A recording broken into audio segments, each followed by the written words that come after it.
नमस्कार साथियों, मैं रामलाल जांगड़ स्वागत कर रहा हूं आपके अपने YouTube चैनल निन्नु अकेडमी पे। दोस्तों, अपने कक्षा 12 इतिहास विषय के कुछ टॉपिक है जो कि हटा दिए गए हैं। तो जो 60% अपना सिलेबस है उनमें जो टॉपिक दे रखे हैं उनके मैं सारे वीडियो है कि जल्दी आप तक उपलब्ध करवा दूँगा। इससे पहले दोस्तों आपसे निवेदन है कि चैनल सब्सक्राइब नहीं किया तो कर लीजिएगा और पास में बेल आइकन लगा उन्हें प्रेस कर दीजिए। और इतिहास विषय के काफ़ी चैप्टर जो कि मैं पहले भी उपलब्ध करवा चुका हूं, तो उन्हें भी आप देखिएगा, अच्छे तरीके से उसमें समझा रखा है। दोस्तों, आज का अपना है तुर्क आक्रमण, ये वाला टॉपिक, क्योंकि इससे पहले कुछ टॉपिक हटा दिए गए हैं तो वो मैं शामिल नहीं कर रहा हूं। तुर्क आक्रमण वाला ये अपने टॉपिक है और इसके साथ में 2 टॉपिक इसमें दे रखा है, पृथ्वीराज चौहान और एक और दे रखा है। तो ये वाला टॉपिक अपन पढ़ेंगे अच्छे तरीके से और फिर धीरे धीरे अपन आगे बढ़ेंगे। तो दोस्तों, तुर्क आक्रमण, इसमें से भी प्रश्न आएगा। आपके प्रश्न कैसे पूछेंगे, किस प्रकार से प्रश्न पूछेंगे, वो सारी डिटेल है जो कि मैं इसमें उपलब्ध करूंगा। तो दोस्तों, शुरुआत करते हैं अपने इस वीडियो की। 8वीं शताब्दी में अरब आक्रमण के बाद भारत 2 शताब्दी तक मुस्लिम आक्रमण से क्या रहा था, सुरक्षित रहा था। देखिए दोस्तों, अरब आक्रमण है वो वाला टॉपिक हटा दिया। यदि वो पूरा टॉपिक अपन ने पढ़ा होता तो अच्छे तरीके से अब बढ़िया समझ में आता, लेकिन अपने सिलेबस में यही दे रखा तो अपन को यही पढ़ना है। तो 8वीं शताब्दी फिर जो अरब आक्रमण है वो 8वीं शताब्दी के बाद में वो भारत में है वो 2 शताब्दी तक है जो कि मुस्लिम आक्रमण है वो शांत हो गए थे। अरब आक्रमण के बाद में 8वीं शताब्दी के बाद अरब आक्रमण है, उनके बाद में अरब आक्रमणों के बाद में क्या हुआ, 2 शताब्दी तक मुस्लिम आक्रमण है वो बिल्कुल शांत हो गए थे। क्योंकि अरबों का आक्रमण हुआ था तो मुस्लिम जो आक्रमण हो रहे थे उन्होंने समझा कि हो सकता है कि ये अधिक ताकत में है अरब, और उन्होंने वहाँ जमावड़ा किया है। तो इसलिए 2 साल तक तो भारत पर किसी भी प्रकार कोई आक्रमण है वो कोई छोटे मोटे छोड़ करके किसी प्रकार आक्रमण वो नहीं हुआ, यानी कि भारत है वो पूर्ण रूप से सुरक्षित रहा था। इसके बाद में देखिए दोस्तों, 10वीं शताब्दी में मुगलों की जगह तुर्कों के आक्रमण का सिलसिला प्रारंभ हुआ। यानी कि मुस्लिम आक्रमण हो रहे थे, लेकिन पहले कौन कर रहे थे मुस्लिम आक्रमण, उसमें थे मुगल। कौन थे? मुगल। लेकिन 10वीं शताब्दी में, कब दोस्तों, 10वीं शताब्दी में किसने किया? तुर्कों ने। 10वीं शताब्दी में देखिए, 8वीं शताब्दी के बाद में 8वीं शताब्दी से लगा करके 10वीं शताब्दी तक के ये जो मुस्लिम आक्रमण है ये लगभग न के बराबर हुए थे। यानी कि भारत है वो पूर्ण रूप से यहाँ पे मुस्लिम आक्रमणों से सुरक्षित था। अरब आक्रमण हुआ था उन आक्रमणों के बाद में। फिर 2 साल के बाद में वापिस मुगलों के बाद में कौन आए, यहाँ पे तुर्क आए मुगलों के स्थान पर। दोस्तों, ये पूरी स्टोरी है जो कि अरब आक्रमण वाला टॉपिक यदि अपन पढ़ते तो उसमें पूरा समझ आ जाता, लेकिन अपने को यही पढ़ना अपने तुर्क आक्रमण वाला पार्ट। तो इसमें देखिए दोस्तों, 10वीं शताब्दी में मुगलों की जगह तुर्कों के आक्रमण का सिलसिला है जो कि प्रारंभ होता है।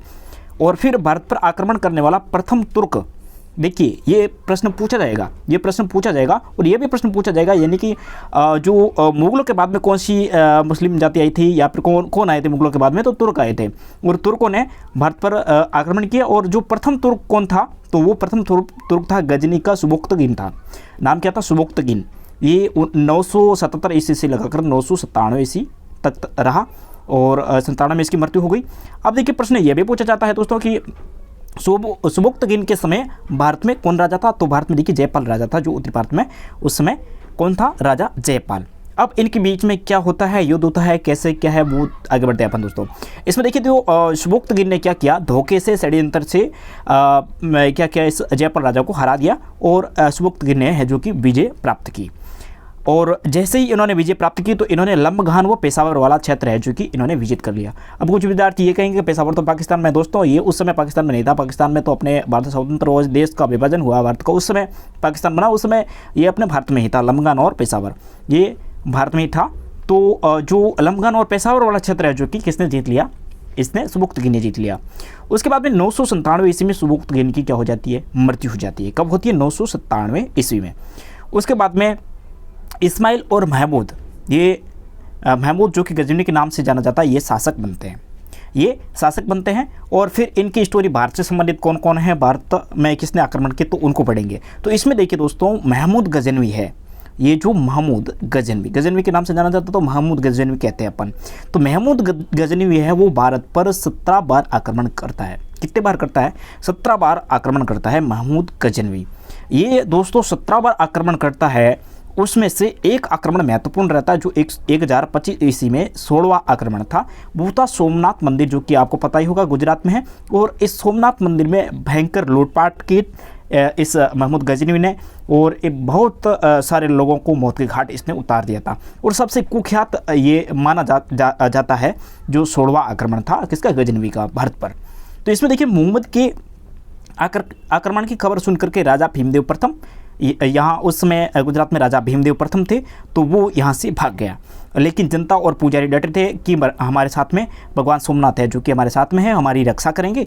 इसलिए जो पुजारी और जो प्रजा थी, जनता थी, वो डटी रही कि हमारी रक्षा है वो कौन करेंगे, जो सोमनाथ, भगवान सोमनाथ जो कि करेंगे। लेकिन भीमदेव उसमें यहाँ तत्कालीन राजा था वो भाग गया। तो ये पूरी स्टोरी है जो कि इसमें और भी बहुत सारी बातें हैं जो कि कहते हैं कि एक बार तो जो नगर मंत्री थे या फिर सैनिक थे उन्होंने भी आक्रमण सामना किया। कुछ समय के बाद में रात्रिकालीन मंदिर में प्रवेश किया इन्होंने, जो सोमनाथ मंदिर है, और महमूद गजनवी की सेना ने। तो इस प्रकार अलग अलग इतिहासकार अलग अलग डिटेल्स उपलब्ध करवाते हैं अपने, इसमें अपने को इतना ही पढ़ना है। आगे बढ़ते हैं दोस्तों। इसमें देखिए मंदिर पर आक्रमण हुआ, महमूद गजनवी ने आक्रमण किया, तो उसमें 50,000, ये लगभग संख्या बताते हैं कि 50,000 स्त्री पुरुषों को मौत के घाट उतार दिया। कितने हज़ार, 50,000। 50,000 संख्या कम नहीं होती, 50,000 स्त्री पुरुषों को किसके घाट उतार दिया, मौत के घाट उतार दिया। अब मोहम्मद स्वयं ने सोमनाथ की मंदिर तोड़ी, जो मूर्ति है वो तोड़ी। महमूद गजनवी ने किसकी, सोमनाथ की जो मूर्ति बनी हुई थी वो इस स्वयं महमूद गजनवी स्वयं ने तोड़ी। तोड़ करके क्या 3 टुकड़े किए। तोड़े टुकड़े तो ज़्यादा होंगे, लेकिन जो 3 टुकड़े वो साथ में लेके गया। 3 टुकड़े साथ में लेकर गया, और एक टुकड़ा कहाँ लेकर गया, गजनी। दूसरा इसने कहाँ पहुँचाया, मक्का। और तीसरा कहाँ पहुँचाया, मदीना। और इन तीनों टुकड़ों में क्या किया, तीनों टुकड़ों को, जो वहाँ की इन तीनों स्थानों के, गजनी, मक्का और मदीना, इन तीनों स्थानों की जो प्रमुख मस्जिदें थी उनकी सीढ़ियों के नीचे इनको क्या किया, डलवा दिया। इनकी सीढ़ियों के नीचे डलवा दिया। यानी कितनी मतलब इन्होंने धार्मिक कट्टरता के साथ में काम किया, जो धार्मिक भावना है भड़काने का काम किया। मस्जिदों की जो प्रमुख सीढ़ियाँ थी उनके नीचे डलवा दिया। उसके बाद में दोस्तों ये वापस चला जाता है, और वापस जाते समय बीच में जब युद्ध, सोमनाथ का युद्ध आक्रमण किया था, तो उसके बाद में वापस जाते समय जो सिंध के जाट थे इन्होंने इस महमूद गजनवी को काफ़ी परेशान किया। काफ़ी सारा धन है वो इनसे ले लिया गया वापस। लेकिन फिर ये 1027 ईस्वी में अंतिम युद्ध है वो सिंध के जाटों के मध्य होता है। सिंध के जो जाट थे इनके मध्य होता है, क्योंकि पिछले सोमनाथ आक्रमण से वापस लौटते समय इनको काफ़ी क्षति पहुंचाएगी। यानी कि जो वापस लौट रहा था तो इसमें काफ़ी क्षति है जो कि इनको पहुंचाएगी। तो 1027 में ये क्या करता है, सिंध के जाटों पर आक्रमण करता है। यानी ये इसका अंतिम आक्रमण था। उसके बाद में दोस्तों 1173 ईस्वी में गोर शासक गियासुद्दीन गजनी पर अधिकार कर लेता है। एक गोर शासक गियासुद्दीन गजनी पर, जो कि शासक गियासुद्दीन नाम था उस शासक का, और वो गजनी पर क्या कर लेता है, अधिकार कर लेता है। और छोटे भाई सिहाबुद्दीन को शासक नियुक्त करता है। और ये गियासुद्दीन अपने छोटे भाई सिहाबुद्दीन को क्या करता है, शासक नियुक्त करता है। यही सिहाबुद्दीन है जो मोइजुद्दीन मोहम्मद गोरी से, इतिहास में ये मोइजुद्दीन मोहम्मद गोरी के नाम से प्रसिद्ध हुआ। अब मोहम्मद गोरी ने, दोस्तों अपन पढ़ रहे हैं भारत से रिलेटिव, यानी भारत से संबंधित जानकारी है उनको अपन पढ़ रहे हैं। तो इसमें देखिए मोहम्मद गोरी का भारत से क्या संबंध रहा है। तो इसमें देखिए मोहम्मद गोरी है, उन्होंने भारत पर आक्रमण किए। तो उन्होंने आक्रमण क्यों किए, क्या क्या उद्देश्य था जिनकी वजह से मोहम्मद गोरी ने आक्रमण किए। इसमें देखिए पहला उद्देश्य था धन प्राप्त करना। हालांकि ज़्यादातर यही रहता है जो पीछे आक्रमण हुए थे उनका, धन प्राप्त करना। और दूसरा साम्राज्य विस्तार। महत्वाकांक्षी राजा होते थे कि मैं यहाँ से, ये जगह है वो मेरी है। उसके बाद में पंजाब में एक क्षेत्र है गजनी। उसके बाद में मुल्तान में है, माफी चाहूँगा, वंश है गजनी, और मुल्तान का एक इस्लामिया वंश है। इन पर क्या करना चाहता था, ये सत्ता इनकी जो सत्ता है वो समाप्त करना चाहता था। इसके बाद में इस्लाम का प्रचार करना चाहता था। तो ये था अपना तुर्क आक्रमण से लगा करके मोहम्मद गोरी तक।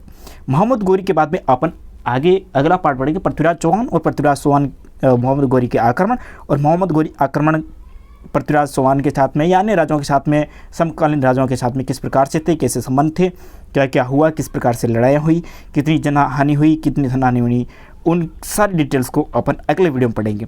तो इससे पहले भी दोस्तों मैंने काफ़ी 13-14 वीडियो है जो कि अपलोड कर रखे हैं, अपने जो सिलेबस में शामिल है उन को आपको पढ़ना है। और ये दोस्तों अपने सिलेबस में शामिल है, क्योंकि इसमें लिखा हुआ है कि तुर्क आक्रमण लिखा हुआ नहीं कि इसमें ये वाला टॉपिक तो आपको पढ़ना ही है, इसमें 2-3 प्रश्न आराम से बन रहे हैं। दोस्तों बहुत सारे विद्यार्थी पॉजिटिव कमेंट कर रहे हैं और कुछ विद्यार्थी है वो रेगुलर कह रहे हैं कि रेगुलर क्लास उपलब्ध कराइए। दोस्तों कम समय मिलता है मुझे, अभी चुनाव कार्य हैं और तो चुनाव ड्यूटियाँ भी हैं, उनमें ड्यूटियाँ लगी हुई है जिनकी वजह से व्यस्त है। जितना भी समय मिलता है मैं आपके लिए वीडियो उपलब्ध करूँगा। अब दोस्तों अपना सिलेबस बिल्कुल कम पीछे रहा है, क्योंकि 4-5 हो सकता है 5-6 से 6 ही वीडियो बनेंगे। तो मैं कोशिश करूँगा आपको कि ये जल्द से जल्द आप तक वीडियो है वो उपलब्ध करवा दूँ। तो धन्यवाद दोस्तों, अगले वीडियो में अपन मिलेंगे।